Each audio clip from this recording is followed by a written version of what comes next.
Spēle Zāru Nairtonam, viens vārtu gums, jo viņam ir, vai tiks pie otrā un ar fantastisku sitienu, spēcīgu, diezgan tuvu jau solokumam arī Nairtons tika un ar kreiso Nīcu.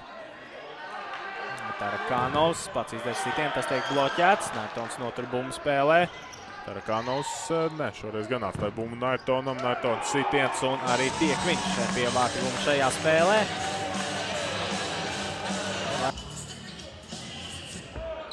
Vēlreiz Nairtons sita, brīzki precīzs.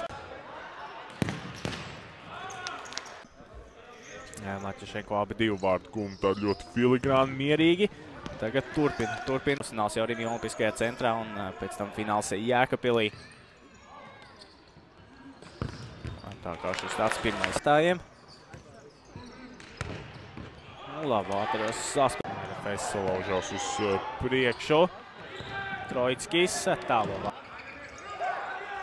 Tiek tas pie mainieku komandas. RFS futsal turpina savu uzbrukumu. Spēlēties savā aizsardzības zonā, ļoti skaisti viņiem tas arī izdodās. Viens bloķē.